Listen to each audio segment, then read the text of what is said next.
Okay, so my last video was a disaster because while I was recording, my computer updated and I lost the entire video. So now I'm recording this again. I love technology. Anyway, obviously progressives are incredibly worried about 2024 and 2022.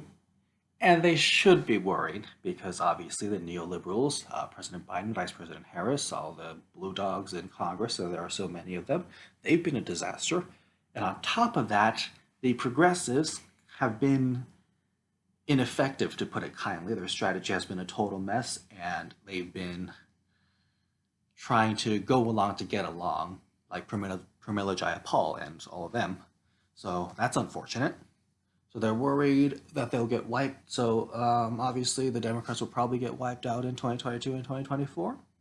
That's the reality as it looks like right now because of all the gerrymandering. And yes, it's pronounced gerrymandering. It was named after Vice President Elbridge Gerry, who used to redraw a lot of maps and a lot of districts back before he was vice president when he was in elected office.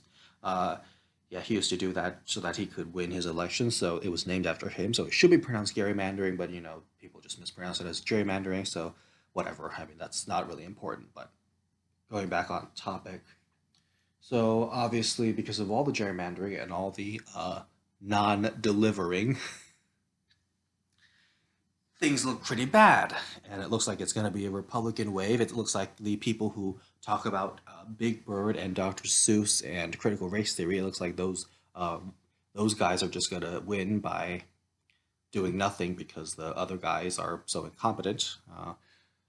But the topic of this video is to talk about who I think the 2024 Democratic nominee should be. Now let's get this settled. First of all, Peter Buttigieg is I still can't pronounce his name right, but anyway, Peter Buttigieg is a corporate sellout. No doubt about that. But anyway, he would be a disaster, and he wouldn't really make it through South Carolina, so he's not going to be the nominee. So that's a good thing. Now, Vice President Harris is also a disaster. She didn't make it to Iowa last time. And of course, she was never, ever in the top tier of candidates, but the corporate media pretended she was. And so people had the false impression that she would do well. But obviously, I and many others always knew she was not going to do well at all because of her strategy and her policies and the way she was running the campaign. So, yeah, she would crash and burn again in 2024, and she would fail pretty early in the primary. And yeah, she might do as well as Vice President Thomas Marshall did back in 1920. In the Democratic primary, he flopped horribly. So, yeah. So, and I think she might even know that she'd be such a disaster, so she might not even run. Just saying. And also, there's no such thing as being handed the Democratic nomination. I mean, of course, there is if the DNC decides to do whatever, but yeah, there's no such thing as being handed the nomination. There's always a nominating process. Even when Al Gore was the sitting vice president, he still ran in the Democratic primary for the nominating the presidential candidate, and he still had to compete. So, of course, he won easily, but that's because he's Al Gore. But anyway, so there's no such thing as being handed the Democratic nomination per se. Understand? So, no, I don't think Vice President Harris will be the nominee in 2024. And of course, if by some miracle she would lose spectacularly, but she won't be the nominee. Um, Now, of course, I know I'm making predictions 3 years in advance, so I could be wrong, but I like to be right, and oftentimes I am right. So, but now President Biden, he's saying he'll run in 2024 because if he admits that he won't, then he'll lose any and all political capital that he has, and he knows that he can't afford to do that because he has very little political capital, so he has to keep whatever little he has. So he's not going to admit that he won't run until maybe the very last minute. Now, also, um, so yeah. Now, on the Republican side, obviously, people fear that Donald Trump will run again and be the nominee. And that's certainly possible. I mean, Donald Trump is But keep in mind that Donald Trump is about the same age as President Biden and Bernie Sanders. Bernie Sanders born September 8th, 1941. President Biden born November 20th, 1942. Donald Trump born June 14th, 1946. So they're all pretty old. So they'll all be very, very old in 2024. So if you're saying, well, President Biden can't run, then why are you saying Donald Trump can run? And if you're saying Donald Trump can run, then why are you saying Bernie Sanders can't run? Like, come on, they're all about the same age. So if one of them can run, then yeah, of course the others can run too. But anyway, let's get back on topic. It might be Donald Trump who's a Republican nominee in 2024. It might be someone else who's a Republican nominee in 2024. Um, but I think that it will be someone else. I think it'll be not Donald Trump, but someone who has the exact same policies as Donald Trump, and even worse. And what I mean by that is maybe someone who has the same neocon foreign policy, the same corporate domestic policy, and the same polluting environmental policy. Maybe someone with those same policies, but slightly worse in that that person is maybe younger and has a more strategic competence than Donald Trump. And not to say that Donald Trump is necessarily incompetent. He's, I think, very competent in an evil way because he's been able to execute so many of his terrible policies. So I do think that he is competent in that horrible way, but but I'm saying someone who is perhaps more competent, but with the same policies. So that would be even more of a disaster. But getting back to the Democratic side, who do I think the Democratic nominee should be? Well, I think I have three people in mind, actually a little more than three, but let's just go with three for now to keep this video short because I have other stuff to do right now.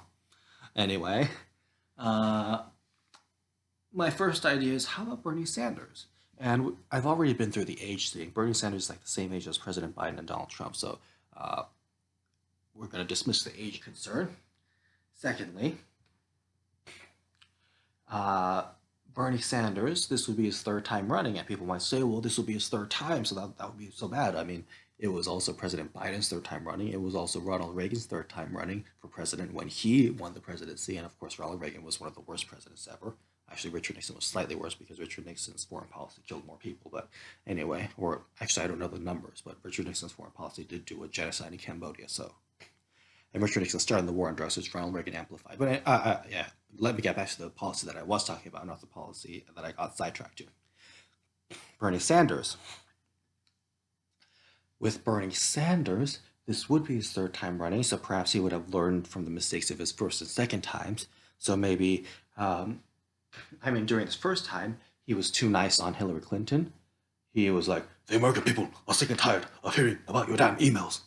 And then on Joe Biden, he was really, really way too nice. And Joe, he is a good friend. So maybe he'll have learned that he shouldn't be so nice and so naive and so much of a pushover.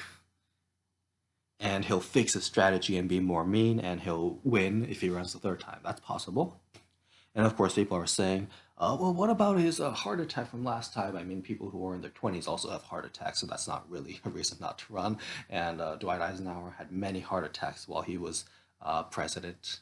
And by the way, Dwight Eisenhower was horrible. He overthrew Prime Minister Mossadegh of Iran, and Dwight Eisenhower also overthrew Guatemala and did a lot of other war crimes. But, he should get credit and be rehabilitated because he criticized the military-industrial complex on his last day in office, after having done their bidding for his entire 8 years. So let's just rehabilitate Eisenhower, right? Okay, I got sidetracked again into another policy, but it really just makes me angry when people get rehabilitated. I mean, watch my previous video on rehabilitation, but let me get back to the policy I was talking about. Yeah, Bernie Sanders and his posture and his heart attack and all that stuff. Yeah, I don't really care. I mean, a lot of people have bad posture too. And in regards to Bernie Sanders, he's also this healthy-looking big guy who plays basketball, so it doesn't really concern me too much. But yes, the big question is, would he learn from the mistakes of his first and second time, or would he just repeat the same mistakes again? And so I do think that since he is older, he might just repeat the same mistakes and not have learned from the same strategic mistakes of the 2016 and 2020. So perhaps that's one reason he shouldn't run in 2024. But going back, uh, my second choice, my second idea is that perhaps Minnesota Attorney General Keith Ellison should run. I mean, he did a fantastic job with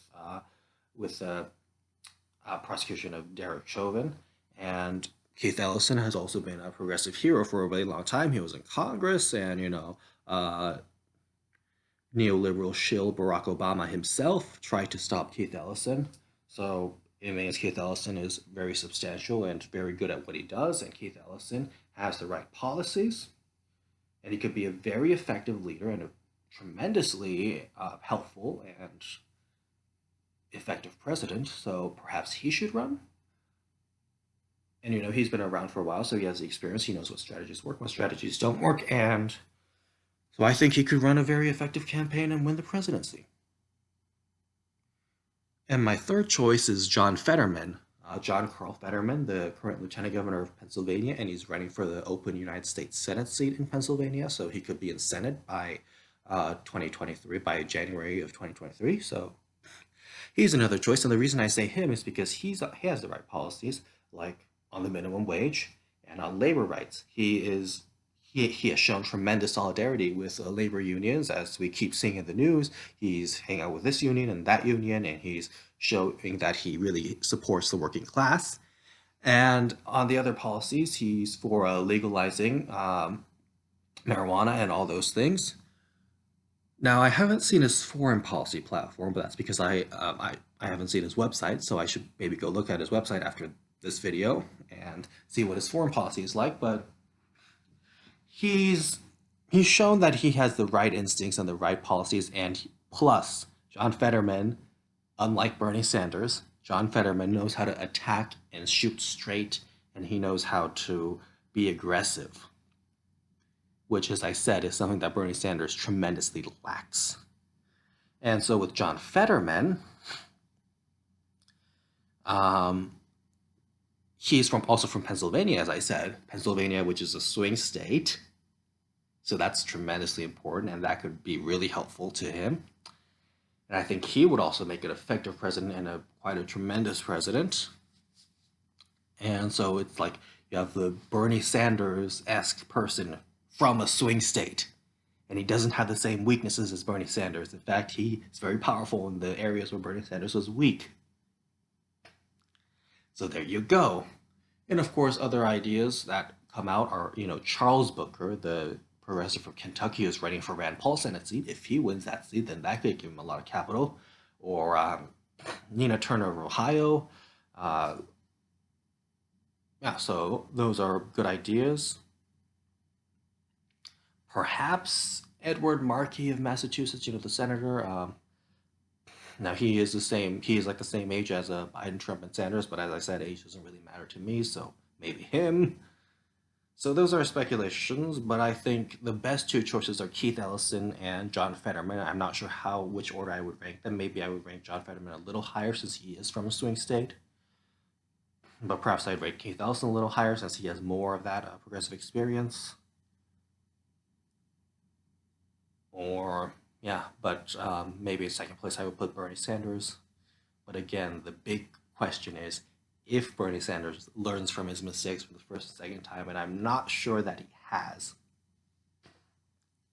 So that's a concern. So all my bets would be on John Fetterman and Keith Ellison right now. I'm not sure if Keith Ellison has those aspirations for president. I think John Fetterman might. I mean, obviously this is speculation, but I mean, he ran for the Senate seat in 2016, didn't get it, but he ran for lieutenant governor and got it, and now he's running for United States Senate. So I mean, I'm not sure that it would stop there necessarily. So who knows? So yes, finally done with this video, and I really need to drink water because I'm so thirsty.